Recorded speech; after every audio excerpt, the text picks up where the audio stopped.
大家好，我是小 S。现实和历史中都传出过不少的穿越时空的事件，这些神秘事件真相一直都不为人所知，也没有官方的正式出面来证实过。但凡事有例外，在2006年的俄罗斯，据说有一个真正的穿越事件，这就是著名的谢尔盖穿越事件。这个事件引起了全球的轰动，据说它被记录进了前苏联乌克兰的国家档案，成为了历史上唯一一件被官方承认的穿越事件。那让我们看看它具体是怎样的一个过程呢？在节目开始之前，亲爱的观众朋友们，别忘了点击下面的订阅按钮，同时也别忘了打开小铃铛，这样我在 TV 更新时就会第一时间的通知你。今天我们就讲一讲这谢尔盖是如何穿越时空的呢？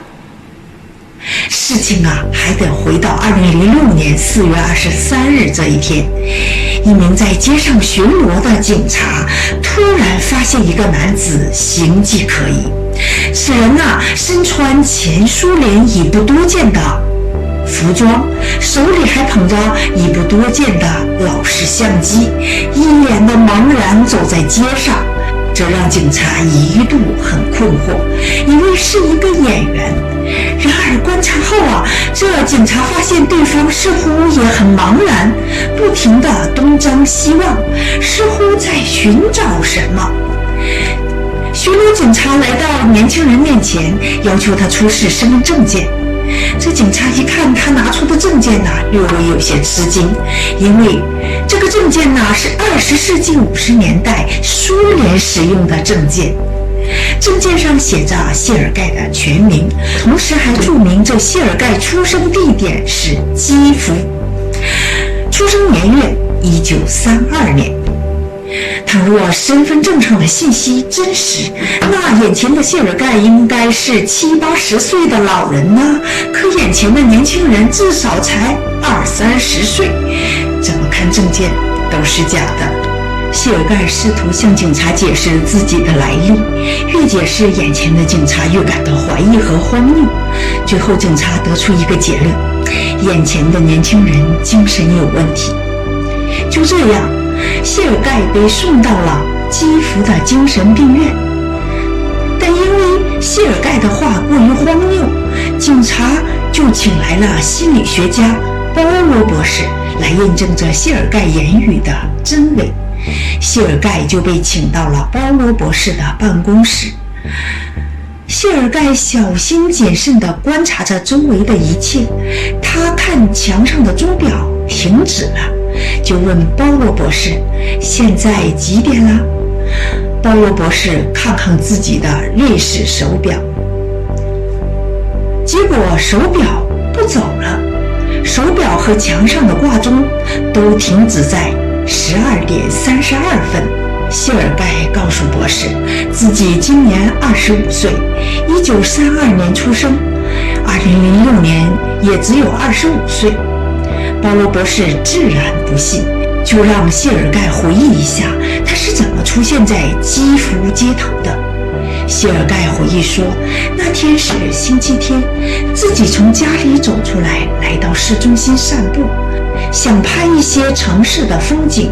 还没走多远，这谢尔盖就看到天空中有一个很奇怪的飞行物，它看起来像一个奇怪的大钟。谢尔盖感到很好奇，就顺手拍了下来。就这样，谢尔盖来到了2006年的基辅。说完，谢尔盖就拿出了胶卷，想向这个包罗博士验证自己言语的真实性。为此，这包罗博士刻意地请来了一个摄影方面的专家。专家说，这是20世纪70年代就停产的胶卷，相机也是上世纪50、60年代日本雅西玛公司生产的。相机只是老款相机，机身却是崭新的。这摄影专家说，哪怕汇集全球的相机收藏爱好者，恐怕也找不出如此崭新的老款相机了。正因如此，这保罗博士对谢尔盖的说法有点相信了，并决定对他进入更深入的调查和研究。摄影专家冲洗出胶卷里的照片，在这些冲洗出来的照片中，保罗博士居然真的找到了谢尔盖所说的不明飞行物。从照片上看，这飞行物体很大，漂浮在半空中。保罗博士把这照片拿出来给谢尔盖看，据谢尔盖所说，当时他是第一次看到如此奇怪的飞行物，就在惊恐之中拍下了这张照片。等他一回神儿，一转身，居然发现自己到了另外一个世界。他完全不熟悉周围的一切，也找不到回家的路。接着看到一对年轻男女的照片，女孩应该就是谢尔盖的女友，男生就是谢尔盖，连衣服都穿的一样。博士震惊的同时，不知道是否该相信这谢尔盖，还是不该相信。2006年4月25日，谢尔盖接受最后一次谈话后，回到了自己的房间。这些都被安全摄像头拍下，尽管房间的窗户都是被钉住的，不可能逃走。没想到才一会儿功夫，医护人员就发现这谢尔盖从房间莫名其妙地消失了。但明明房间是封死，根本不可能逃脱的呀，这监视器也没能看到他怎么离开的。只有一种可能，谢尔盖回到了他所在的年代。谢尔盖的失踪引起了更大的关注，这乌克兰的警察机构也就开始调查这个人。如今谢尔盖消失了，大家想起了谢尔盖照片中出现过的女友，那他的女友有没有可能活到现在呢？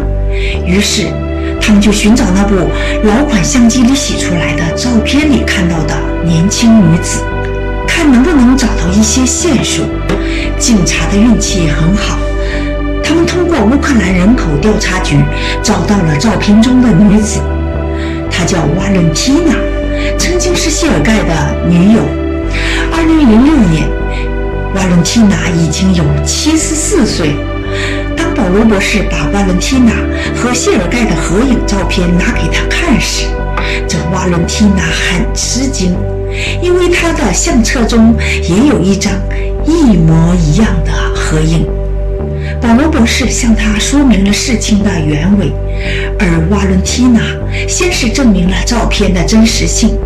他说，谢尔盖确实在1958年暂短的消失又出现，而且在他回来后和他说了很多不可思议的事情，曾为他讲述20年后世界会出现微波炉。当时的瓦伦蒂娜很疑惑，直到多年后，当瓦伦蒂娜使用微波炉时，她都会想起谢尔盖对她说的话，只是她不知道谢尔盖是如何知道这微波炉的。瓦伦蒂娜又向警察展示了一张谢尔盖70年代寄回来的一张照片，照片上摄影于2050年，看上去谢尔盖的背后是一片摩天大厦，但是2006年的现实中，基辅这个地方只有一片湖和林子，而没有照片里林子后边的那一片摩天大厦。正因如此，一些人就相信谢尔盖后来确实又穿越到了2050年。这张照片就是最好的证据。瓦伦蒂娜告诉调查人员，谢尔盖还在60年代曾经被电视台受邀去聊40年以后的世界。调查人员立刻就到国立档案馆，在那里找到了一卷1960年基辅电台的广播录音，是科幻访谈节目。录音中，谢尔盖接受了电台采访，他讲到40年之后科技的发展状况，提到了微波炉、无线电和人造心脏等科技。谢尔盖讲到40年以后的世界，可以制造使用电池的人工心脏，模拟人体自然脉搏供血。电台主持人听后很吃惊，对谢尔盖说：“如果您没有讲述这些细节，我一定会认为你是个疯子。”谢尔盖讲到人造心脏，让调查组专家很震惊，因为他用到的专用术语是现代词汇，当时苏联医学界还没有出现这些用语，连医生也没有听说过。瓦伦蒂娜说，他们一起生活了10多年，在1960年，这谢尔盖就消失了。谢尔盖消失后，他本以为是遭到了谢尔盖的遗弃。听到鲍罗博士的描述，他觉得谢尔盖可能又穿越到了别的地方去了。调查人员回放2006年的录像，这疑似1958年穿越而来的谢尔盖，在等待会见鲍罗博士之前，坐在办公室外就观察着医护人员使用微波炉的情形。医护人员阅读的杂志文章也正好就是关于人造心脏的内容。谢尔盖并多次询问这医护人员有关无线电手机的问题，因此这研究人员猜测谢尔盖有可能将2006年看到的资讯带回到前苏联。时间旅行者神秘的话题至今还在探索中，终有一天时间的秘密会被逐渐的揭开。世界上有太多的未解之谜，或许谢尔盖的穿越事件是存在的，只是目前人们还没有找到足够的证据来证实。亲爱的观众朋友们，你们认为谢尔盖到底是时空穿越，还是被外星人瞬间劫持了呢？欢迎大家留言讨论。节目的最后，喜欢我频道的朋友记得点击订阅解密频道哦，也别忘了开启频道的小铃铛。下期见，拜拜。